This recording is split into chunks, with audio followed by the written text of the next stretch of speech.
The other thing that the bomb did, which was not such a great thing for the United States, is that it changed the nature of science. Because prior to the invention of the bomb, we had a very open sort of sharing culture of science, and we were advancing at quite a clip and for quite a long time. After the bomb, you had so many things that became state secrets, even things that didn't necessarily have to be classified became classified. And it, in a way, really impacted the culture of science in the United States, because we lost our open sharing capacity. So much of research and development just kind of went on a steady multi-decade decline. So that by the time you reached the 1980s, no one wanted to do R&D anymore. And that which was done was usually done in silos. So there wasn't very much information sharing back and forth between groups. And without information sharing, you get less innovation, and eventually innovation's the economic driver. If you don't have that, then you wind up on an eventual decline. Yeah, so decline. So that reminds me of shut up and calculate. That was the reminder to physics students and those who went on to get a job in government, I guess, to shut up and calculate. So that before, like the physicists before the atomic bomb were more open and creative, and so they produced all these great discoveries. But then after the war, then they were, like you said, became secretive, and also just shut up and calculate, like forced to just become calculators of I guess of data. Right. Well, this seems to be a classic amongst, and this goes back for millennia. Are we subjects or are we objects? Well, we're objects that are subjects. Everything is objective. It's an object. But then that's like truth, both. You're both. Right. Depending on the perspective. But then there was something happening in physics, brought about by some physicists that were kind of also hippies, and they were into studying Eastern philosophies. And so there's a book out called How the Hippies Saved Physics, or something like that. And one of the famous outputs of that literarily is the book The Tao of Physics by Fritjof Capra. This physicist from Germany, but he writes and thinks very well in English, and that became popular, a book in the 70s and 80s. But he went on to write some more excellent books on many subjects.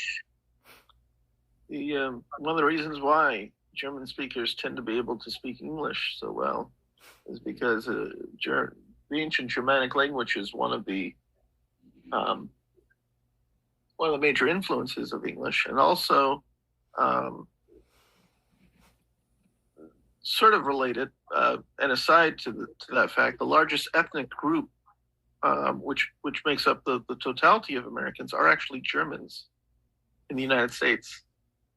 Not very many people know about this, because in World War II, those with German descent were encouraged to de-emphasize their German influence or heritage. Oh. Just like Cincinnati, Ohio. I used to live around there. German influence there, in Columbus, Ohio. Yeah, Germans are all over. I mean, they're part of our culture. So Nietzsche in the 19th century had something along the lines of about beware of staring into the void for too long, because the void will stare back. I have this another aside, is that I think that when we engage in battle with a group, in the end we wind up adopting some of their good and their bad, some of their nature, in other words. This was certainly true from a brain drain perspective. When, as Nazism rose, we gained a lot of the scientists who were fleeing Germany, and of course, so did some of the Russians post-war. We would not have had a space program advance as it did, certainly without the German rocket engineers, and the same was true for the Russians too.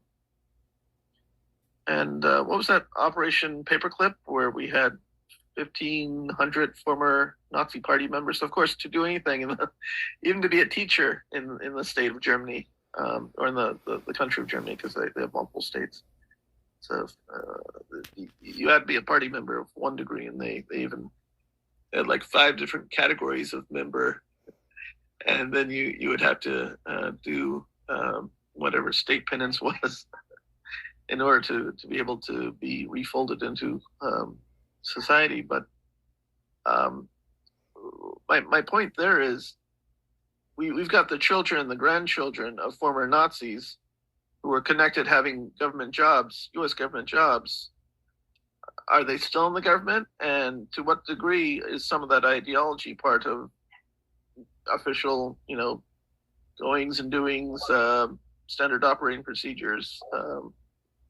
It's a question that I think deserves at least a little bit of pondering. Yeah, well, the Nazis, they came over after World War II, like you said, through Operation Paperclip or whatever it was. And, you just don't leave your own ideology somewhere, you bring it with you, and I understand that's what they did. And, it's sort of, has infiltrated our country in many ways. You can just see it in Washington. I mean, it's there. And I understand what the whole war in Ukraine is all about, is Nazism, because a group of Germans after World War II ended up settling up into Ukraine, and they became a regular Nazi community, and the thing is, when we're taking and supporting Ukraine right now, what we're really doing is supporting the Nazis of Ukraine more than anything else, So, the thing is, ideologies don't die. They just move from one place to another, and they still live, and it's just a matter of taking and people understanding how they work and what they do in order to, either agree with them or combat them, because, are they good or bad?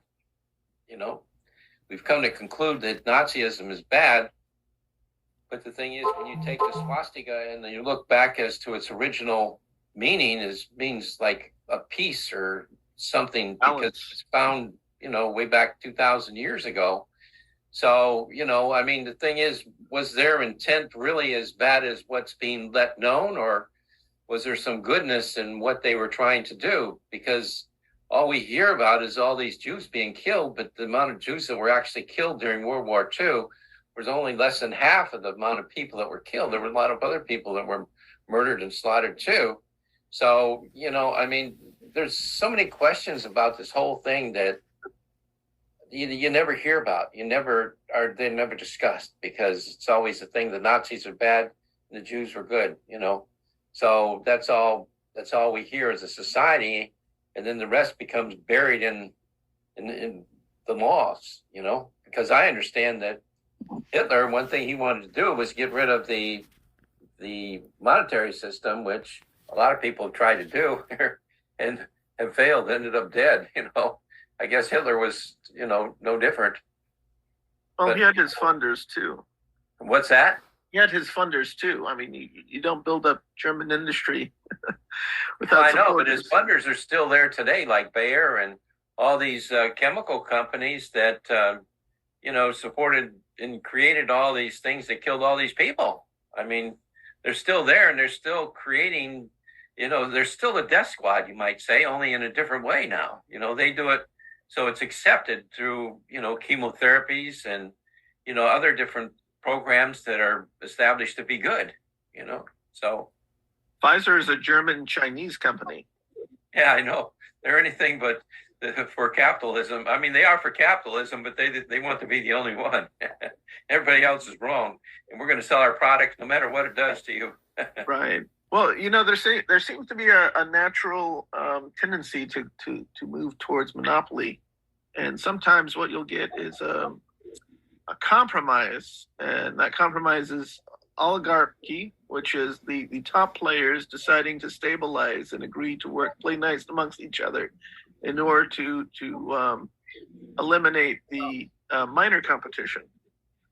And then this goes back to the Mott and Bailey idea. Maybe if I can't own it all, I'll share it with one or two other players, and we'll just operate in cahoots and set our own rules for ourselves. Well, that's what's happening now. Yeah, exactly. That's what I'm describing.